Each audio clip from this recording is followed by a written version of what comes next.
So ఇక్కడ ప్రోపాల్ వారు ఈ 3 శ్లోకాల భాష్యం చాలా డీటెయిల్‌గా మళ్ళీ చెప్తున్నారు. అసలు యోగా అంటే ఏమి? యోగం యొక్క లక్ష్యం ఏమి?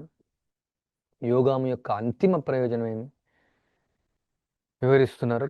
ముందు కూడా చర్చించారు. మళ్ళీ చర్చిస్తున్నారు.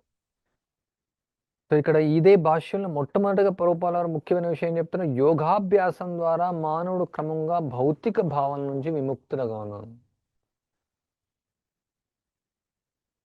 ఈ యొక్క భౌతిక భావన అంటే కూడా ప్రజలకు చాలా మందికి అర్థం కాదు. భౌతికం అంటే ఏమనేసి. ఆధునిక కాలంలో ప్రజలు ఎలా ఉన్నారంటే భౌతికం అంటే ఏం తెలియదు, ఆధ్యాత్మికం అంటే కూడా ఏం తెలియదు. ఇప్పుడు యోగా డే అని పెట్టారు. చాలా మంది ప్రతి రాష్ట్రంలో జరుగుతా ఉంది. కొన్ని నెలల క్రితం ఇక్కడ వైజాగ్‌లో జరిగింది. 5 లక్షల మంది యోగా చేశారు. ప్రధానమంత్రి నరేంద్ర మోడీ వచ్చారు. ముఖ్యమంత్రి వచ్చాడు. ఇంకెవరు వచ్చారు? కేంద్ర మంత్రులు, ముఖ్యమంత్రులు వచ్చేసి 5 లక్షల మందితో యోగా చేయించారు. ఎక్కడ? వైజాగ్‌లో, సముద్ర తీరంలో. ఎంతసేపు చేశారు? 3 రోజులు. 3 రోజులు చేశారు. సో ఎక్కడ వెళ్ళినా కానీ వైజాగ్‌లో అప్పుడు అన్నీ కూడా పిక్చర్స్ అన్నీ ఉండేవి. ఆడవాళ్ళు యోగా చేయడం, మగవాళ్ళు యోగా చేయడం.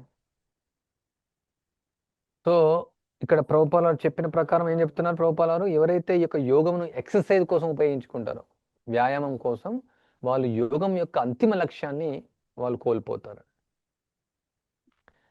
లేదా దాన్ని ఎక్సర్సైజే అనాలి అంతే. దాన్ని వ్యాయామమే అనాలి.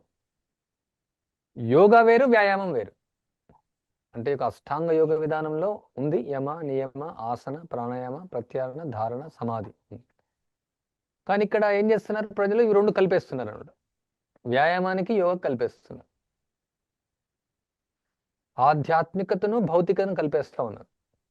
వ్యాయామం అనేది భౌతికమైనటువంటిది, ఈ శరీరానికి సంబంధించినటువంటిది. యోగా అనేది ఆత్మకు సంబంధించినటువంటిది. సో ఇక మొట్టమొదట అందుకనే ఈ యొక్క యోగులు ఏం తెలుసుకోవాలా? మనం శరీరం కాదు, మనం ఆత్మని తెలుసుకోవాలి. ఇప్పుడు ఎవరైతే యోగా చేస్తున్నారో వాళ్ళకి ఆ జ్ఞానం ఇవ్వట్లేదు ప్రజలు. యోగా లీడర్స్, కొన్ని లక్షల యోగా సొసైటీలు ఉన్నాయి.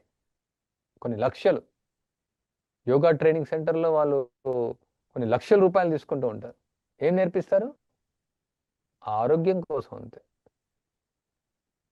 ఆరోగ్యం కోసం నేర్పిస్తారు. కానీ మానవ జీవితం యొక్క లక్ష్యాన్ని, మానవ జీవితం యొక్క పరమార్థాన్ని ఈ భౌతిక అస్తిత్వం నుంచి ఎలా అతీతం అవ్వాలని వాళ్ళు నేర్పించలేరు. ఎలా దివ్యమైనటువంటి ఆనందాన్ని పొందాలని వాళ్ళు నేర్పించారు.